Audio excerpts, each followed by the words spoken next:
Hola, hola, ¿cómo están? Nuevamente por aquí les saluda el ingeniero Cristian Ramírez.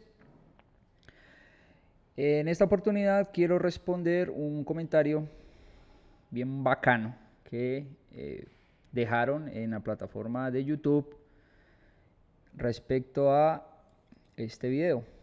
Listo, este fue un video que se publicó exactamente hace 8 días y en ese video conversamos sobre el análisis por capacidad de pórticos con arrastramientos concéntricos con capacidad especial de disipación de energía, en donde hablábamos sobre cuál era esa forma en la que se debía, en la que la norma nos indica que debemos de hacer esos dos tipos de análisis, teniendo en cuenta la máxima capacidad de los arrastramientos.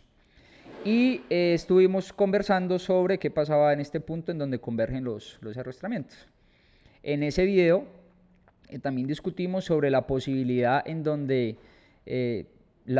sobre la posibilidad en donde si se presenta un desbalance vectorial y en donde la componente vertical es relativamente alta, la viga debe de ser capaz de tomar ese momento flector producto de ese desbalance de fuerzas. Entonces, si está articulada, tengo un momento en donde ese momento resistente corresponde a PL sobre 4, y si tengo una conexión continua, una conexión continua, pues prácticamente casi que ese momento de diseño de la viga se reduce a la mitad. Los invito a que revisen esa información. Entonces, en ese video se desprende la siguiente inquietud. En donde el ingeniero Miguel Flores consulta: buenas tardes, Cristian. De antemano te agradezco nuevamente por la información que nos compartes. Muchísimas gracias por la buena energía en su comentario, ingeniero. Y nos indica la pregunta: cuando menciona la recomendación sobre dejar la viga como continua, ¿te refieres a que allí se usa una conexión precalificada de un PRM? PRM es de pórtico resistente a aumento. Saludos. La pregunta es bastante buena. Para responder la pregunta del ingeniero, preparé el siguiente documento.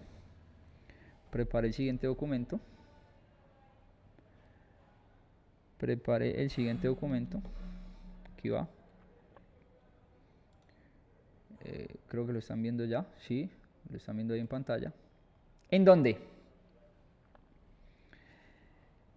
Conexiones vigacolumna en sistemas SCBF. ¿Listo? Conexiones vigacolumna en sistemas SCBF. Así le bautizamos como nombre.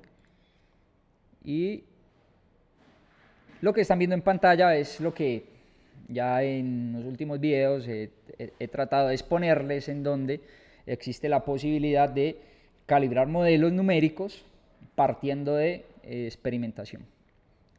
Un trabajo muy bacano de tesis doctoral por allá en el 2012 que tuvimos la oportunidad de validar esos resultados por medio de análisis numéricos con la herramienta ANSYS, y hay un montón de cosas que aprendimos al respecto, sobre experimentación, aprendimos sobre modelamiento numérico, sobre convergencia numérica, sobre procesamiento de datos, todo lo que lleva este análisis: preprocesamiento, procesamiento y postprocesamiento. Hubieron muchísimas enseñanzas que les queremos compartir a ustedes. Entonces, por aquí, ¿qué tenemos? Tenemos lo siguiente. A ver. Se espera que en las conexiones viga-columna experimenten rotaciones significativas como resultado de las derivas inelásticas de la estructura, las cuales pueden ser mayores a las derivas de diseño. Pues claro, ¿no? Las derivas de diseño son unas derivas chiquiticas, por ejemplo, para la NSR, el 1%, se limitan las derivas al 1%, en donde el sistema estructural para la parte elástica lineal debemos de cumplir esos desplazamientos laterales por ciertos requisitos normativos de daño en elementos no estructurales y no sé qué cosas. Entonces, las derivas de diseño son chiquiticas, pero realmente cuando el sistema estructural incursiona en el rango inelástico debido a grandes pasos de carga y descarga, debido a ese protocolo de carga y descarga, para que se produzca ese mecanismo de plastificación, indudablemente por allá estamos ya en la parte no lineal. ¿Listo? Ya no estamos en la curva elástica. ¿Listo? Si está la respuesta, ya pasamos la parte lineal y empezamos a tener un comportamiento no lineal. Es decir, no hay linealidad, no hay una proporcionalidad entre la fuerza y el desplazamiento. ¿Listo? Entonces, de aquí para acá, ya a partir de acá, no lineal. ¿Listo? Entonces decimos que ya por allá estamos incursionando en la parte inelástica del sistema y van a haber unas rotaciones significativas. Por lo tanto, las conexiones con cartelas pueden ser vulnerables al pandeo y a la rotura si no están diseñadas para soportar dichas rotaciones. ¿Listo? Es claro. ¿Esto qué quiere decir? Este párrafo de aquí, vuelvo y repito, las conexiones con cartelas pueden ser vulnerables al pandeo y a la rotura si no están diseñadas para soportar dichas rotaciones. Ahora, al pasar este punto de fluencia, al pasar este punto, no de fluencia, sino donde pasa la estructura de estar en el rango elástico a estar en el rango inelástico, se van a desarrollar sobre los braces unas fuerzas bastante importantes derivadas del producto de la máxima resistencia tanto a compresión como tanto en tracción como en compresión. Ahora, lo que estamos viendo aquí, listo, en este gráfico, que es un pórtico, ese pórtico tiene ahí un análisis Puchover y un montón de cosas, aparecen ahí esos punticos que son rótulas plásticas,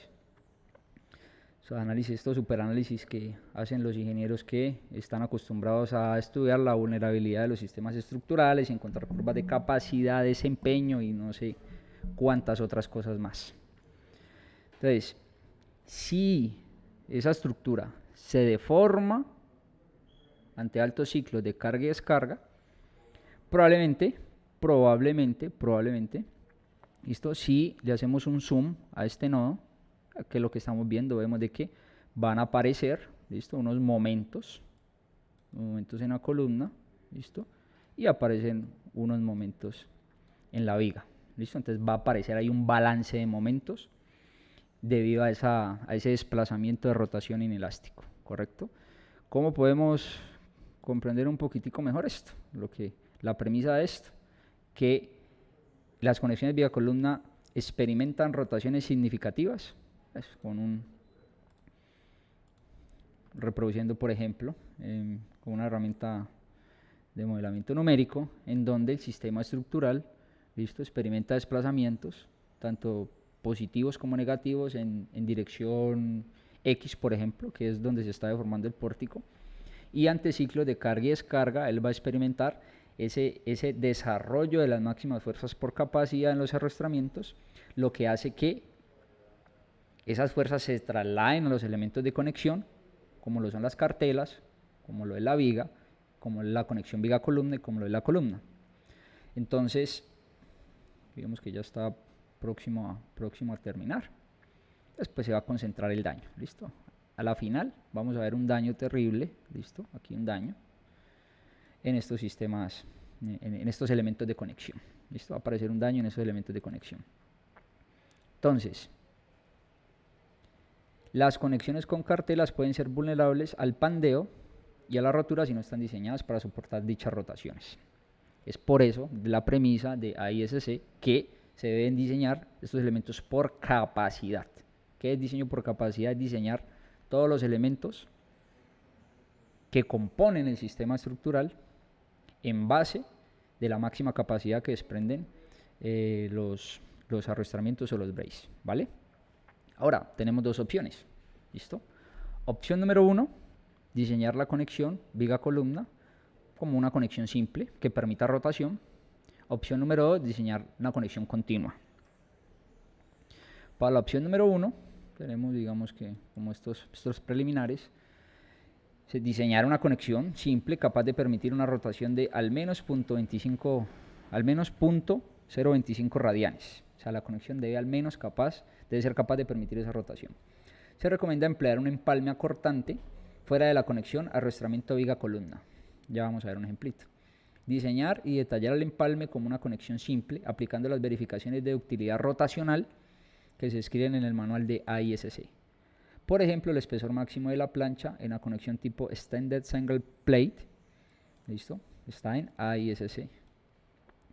Se puede asumir que conexiones similares a las presentadas en la parte 10 del manual de AISC y que satisfacen las verificaciones de utilidad rotacional descritas en la parte 9 son capaces de acomodar una rotación de por lo menos 0.03 radianes y satisfacen los requisitos de conexiones simples de acuerdo con AISC 36010 en el literal B, sección 3.6a.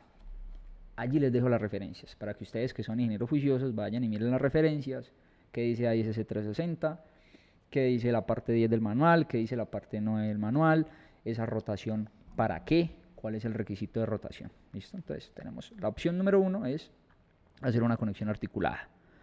¿Articulada como cuál? Como la que están viendo aquí en pantalla. Claramente el pórtico, se va a desplazar de ciclos de carga y descarga, un registro tiempo-historia, se va a desplazar ante un protocolo de desplazamiento si lo estamos ensayando en un laboratorio para mirar cuál es el comportamiento. El hecho es que él se va a desplazar. ¿Listo? Al desplazarse, si la conexión estamos tratando de diseñar una conexión articulada, esa conexión debe permitir una rotación de al menos 0.025 radianes. Debe permitir la rotación y debe tener ese mínimo de utilidad rotacional que indica la parte 9 del manual de AISC. Eso para que ustedes lo revisen. Entonces, todo esto acá está, digamos, esto llamémoslo que es este elemento que está aquí. Aquí lo voy a encerrar. Voy a hacer un muñón. ¿Listo? Aquí un muñón. Un muñón. O un muñón que puede ser armado con 3 placas, ¿listo? Para conformar la sección en I. O puede ser un elemento, que puede ser un elemento de esta misma viga, que se puede cortar y se puede poner aquí. Puede ser otra opción. Ojo, hay que revisar los cortantes y todo lo que aparece en la interfaz de esta placa, en la interfaz de esta placa, aquí en la interfaz de esta placa, en la interfaz de esta placa. ¿Listo? Las componentes tanto verticales como horizontales para mirar si este muñón es capaz de resistir las fuerzas cortantes que aparecen allí. ¿Listo? Debido al desbalance de estas fuerzas. Mucho cuidado. Como también ese muñón se puede conformar por una gran placa. Se puede conformar con una gran placa. Y a esa gran placa se le ponen estos rigidizadores. También es otra posibilidad. ¿Listo? También es otra posibilidad. La conexión aquí acortante. Hay que dejar una separación tal de que permita esta rotación y cuando el pórtico rote no haya aquí la interferencia entre este elemento y este elemento. ¿Listo? Cuando él acomode esa deriva, aquí no haya choque, no haya interferencia entre estos dos volúmenes, el volumen del muñón y el volumen de la viga. ¿Listo? Muchísimo cuidado. Aquí vemos una imagen. Puede ser con pernos acá y con soldadura aquí. Listo, aquí está. Los pernos se pueden diseñar por método elástico o por método del centro instantáneo de rotación. Listo, es decir, centro instantáneo de rotación o por métodos elásticos se puede diseñar tanto la soldadura como los pernos. Recuerden que si utilizan métodos elásticos, este método es mucho más conservador que el método instantáneo de rotación. ¿Listo? Es decir, que si este es menos conservador que este, acá voy a tener, en caso de soldadura, espesores menores de soldadura, y en caso de pernos va a tener posiblemente o menos número de perno o un diámetro menor en los pernos. Este es un método iterativo y este pues sí es un método pues, que sale con una calculadora, tal vez con Excel. ¿Qué más tengo por aquí para mostrarles? Por acá. Entonces esa es la opción número 1, conexión a corte, o tenemos la opción número 2, en donde podemos diseñar una conexión a momento. Para diseñar una conexión a momento, debemos diseñar esa conexión para garantizar la resistencia esperada a la flexión de la viga o de las columnas que convergen en el nodo. Es decir, se debe diseñar para los efectos asociados a esos momentos distorsionales. Para ello se debe calcular las fuerzas internas generadas por el momento MD. Aquí está el momento que desarrolla la viga. Ver sección 4.2.6 de la guía de diseño 29 de la ISC. La guía de diseño 29 de la ISC es una guía absurdamente poderosa. Por favor, revisen eso. Y combinar las fuerzas generadas por MD con las fuerzas resultantes a la resistencia axial de la conexión del arrastramiento PU y de la viga colectora A sub B. Entonces aquí está el arrastramiento, este es el brace. ¿Listo? Este es el brace, está la viga colectora. Aquí, viga colectora es esta. ¿Listo? Esta es la viga. Entonces lo que está diciendo aquí esto es, hay que combinar las fuerzas que llegan al brace, ¿listo? Con esa carga axial, el momento máximo que desarrolla la viga y la carga axial de la viga colectora. Ojo, entonces, se generan unos desbalances, unas cosas, un montón de efectos, y hay que diseñar y hay que tener mucha precaución en materia de rotación, que ya les voy a mostrar algo. Aquí una pequeña anotación, es que ese momento MD, aquí está, ese momento MD, debe ser el menor valor entre el máximo momento que desarrolla la viga, 1.1 por RY, que es la sobreresistencia, momento plástico de la viga, versus la sumatoria de la resistencia de las columnas. Entonces, pues aquí hay una columna, aquí hay una columna, después está la sumatoria de los momentos de las columnas, y esto es momento plástico por RY por 1.1, da el momento resistente plástico para la columna. Como tengo 2, pues va a ser 2. Si tengo la misma sección transversal, pues lo que me da carrera lo multiplico por 2 y escojo el menor valor entre lo que resiste la columna y lo que resiste la viga. A veces, por lo general, controla este por lo general siempre es el menor valor, por lo que las secciones de las columnas, puede que aquí no haya jerarquía, columna fuerte, viga débil, pero al hacer el desarrollo por capacidad nos damos cuenta de que las componentes de fuerza axial para las columnas siempre son altas, entonces hay que poner siempre una buena sección de acero para poder resistir la demanda por capacidad en las columnas. Ahora, con respecto a esta conexión, ¿listo? Viga columna. En la guía de diseño hay ejemplos. En la guía de diseño 29 hay ejemplo.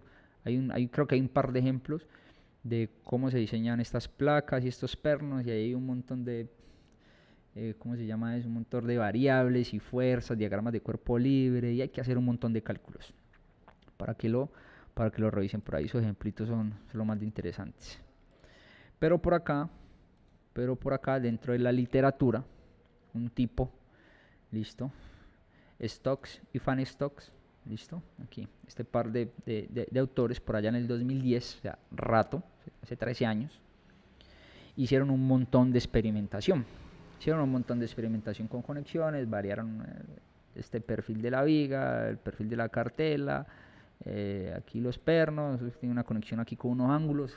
Revisen esta información.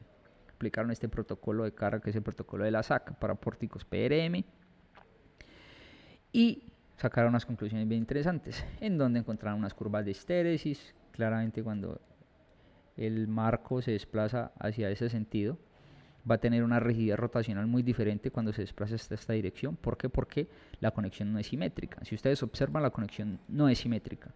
Acá hay una placa, pero acá no hay. ¿Listo? ¿Ya lo están viendo? O sea que si, permítanme, borro. Si yo pretendiera graficar la curva de histéresis, no sé, la curva momento-rotación, por ejemplo, voy a tener una rigidez diferente hacia un extremo que hacia el otro. Cuando intento aplicar la carga hacia acá, voy a tener esta cartela tal de que va a tener más rigidez, y voy a graficar la parte de acá, ya bauticemos la parte positiva, y cuando aplico la carga en dirección opuesta, voy a tener esto que está acá. Entonces, ahí van a ver cosas. Hay unos resultados chéveres, interesantes, en donde ellos encuentran unos diagramas momento-rotación para encontrar la rotación. ¿Listo? La rotación. Trazan la tangente no sé qué puntos y encuentran la rotación. Al encontrar la rotación, con la rigidez secante, ellos ¿qué hacen? Ya pueden clasificar la conexión. Recuerden que en AISC, depende de la rigidez de la conexión, se puede clasificar como conexión simple, como conexión semirrígida o como conexión completamente rígida. ¿Listo? Depende de la rigidez de la conexión. Entonces tengan presentes de que para esta conexión, para esto que está aquí, que acabamos de ver en la diapositiva anterior, hay unos requisitos también de rotación. Para que lo revisen, ahí les dejo la referencia. Por último, ¿qué tenemos aquí? Tenemos que existe otra posible solución. ¿Listo? Hay otra posible solución, que creo que es en materia de diseño la más sencilla. Probablemente no la más económica, pero sí la más sencilla. Dice, otra posible solución para lo anterior sería implementar una conexión a momento a las alas de la columna, incluyendo un detalle similar a la conexión tipo WUF, que es una conexión de alas soldadas a la columna sin reforzamiento. Aquí está la referencia, ver E1.6 de 341.16. Recuerden que en 341.16 son provisiones sísmicas. Soldadura según ISC 358. 358 recuerden que es el estándar de conexión precalificada, donde la soldadura debe ser soldadura de penetración completa en las alas, detallado especial de los agujeros de acceso a la soldadura, conexión soldada o con pernos en el alma y placas de continuidad según E3.6F. Ahora, para este caso no se toma en cuenta el momento distorsional MD, aquí ya no hay momento distorsional, ya que se asume que la conexión viga-columna es capaz de resistir las demandas asociadas a la rotación de la conexión. ¿Listo? Entonces aquí ya nos olvidamos del MD que vimos allá arriba. Aquí este MD, este momento distorsional. Borro esta vaina, nos olvidamos de este momento distorsional. Aquí ya no tenemos momento distorsional, porque se asume que la conexión ya es una conexión precalificada y ella es lo suficientemente resistente y capaz para que se produzca ese mecanismo de plastificación que consideramos por lo general en sistemas de pórticos especiales con capacidad de disipar energía. ¿Listo? Los famosos SMF en inglés, de Special Moment Frame, o los PRM, como los conocemos acá en Colombia, los pórticos resistentes a momento. Por acá, esto hay unos detallados. No recuerdo de dónde saqué esta referencia. Por ahí en un paper algo. En internet, en donde está el resumen de los requisitos para la conexión. Ahí está. Soldadura, esta banderita de soldadura en campo. Bisel de no sé qué cosa. Aquí hay que ponerle que un backing, una placa de respaldo. Después se remueve ese backing. Aquí remover el backing. Llegar a la raíz y aplicar un filete como refuerzo de 8 milímetros. Aquí para la conexión al alma se puede usar placa soldada o placa con pernos. Aquí la placa del alma con la columna dice que hay que utilizar soldadura CPJ. Por acá, ¿qué más? El patín superior, igual con backing se remueve y luego la soldadura de respaldo. Y ahí están los requisitos, placas de continuidad y no sé qué cosas, y ahí hay más, los agujeros de acceso de acuerdo a D1.8, ahí están los requisitos para que ustedes los revisen con calma, y están todas las referencias bibliográficas en materia de construcción. Del detallado en cara a que el proyecto se vaya a manufacturar. Esto siempre es bueno tenerlo en cuenta, porque créanme que al momento de que lo tengan en cuenta, al momento de licitar proyectos, esto puede ser absolutamente decisivo al momento de generar los costos del proyecto. Listo, muchísimo cuidado. Y por acá por último, la conexión que fue la que se utilizó en la tesis doctoral, la conexión viga-columna es a momento. Esto aquí son filetes y penetración completa y no sé qué cosa. O sea, aquí en el detalle del perfil conectándose con la columna es una conexión a momento, y se hizo un ensamble en donde se manufacturó toda esta sección. ¿Listo? Toda esta sección se manufacturó en taller, es decir, a la columna se le puso la placa no, se le puso este muñón, se le puso la plancha inferior, los refuerzos, todas las soldaduras, todo esto, y se fabricó el brace, el arrastramiento con sus descajes, y el montaje fue en sitio, pero el montaje fue en sitio con soldadura, en donde el arrastramiento se soldó con la plancha no, el arrastramiento superior, inferior, y existían unos pernos, pero estos pernos eran para montaje, para posicionar el perfil en el punto que iba, y los pernos eran para conectar el alma, ¿listo? Los pernos para conectar el alma, para transmitir el corte en el alma, pero los patines iban soldados, eran soldados. O sea, aquí hubo una soldadura, conexiones con soldadura de penetración completa y no sé qué más cosas. ¿Listo? Entonces, volviendo a la premisa inicial, cuando el pórtico experimenta deformaciones inelásticas cíclicas ante efectos de carga y descarga, o sea, ya estamos por allá en el desarrollo de ductilidad y no lineal del sistema estructural, sí, las placas, esa fue la premisa de la diapositiva como 1.2, sí, las placas, el muñón, las placas y demás elementos, la conexión aquí en esta zona o la conexión vía columna no están lo suficientemente bien detalladas y diseñadas para tomar esos mecanismos o esa defensa por ductilidad que tiene el sistema, al desarrollar la máxima capacidad en los braces, pues puede presentarse daño. Ojo, el daño se va a presentar, como ustedes ven aquí, incursión elástica, pero el daño se presenta por allá ante ciclos de carga y descarga, cuando por allá ya el sistema está en las últimas, ¿listo? De desplazamiento, ahí se presenta el daño, hay pandeo en placas y aquí se presenta pandeo local y un montón de cosas más. Pero por allá en la zona lineal y en ciclos de carga y descarga bajos no pasa absolutamente nada. O sea que aquí lo que le damos a la final es armas y herramientas al sistema estructural para que se pueda defender, ante movimientos sísmicos, ante el movimiento sísmico de diseño, ¿listo? Ante ese magnífico espectro de diseño con el que por lo general solemos diseñar. Bueno, eso era lo que les tenía para mostrar. Muchísimas gracias al ingeniero. Muchísimas gracias al ingeniero Miguel Flores que hizo la pregunta y por ahí otro par de inquietudes al respecto que también voy a contestar en video. Un saludo, chao chao.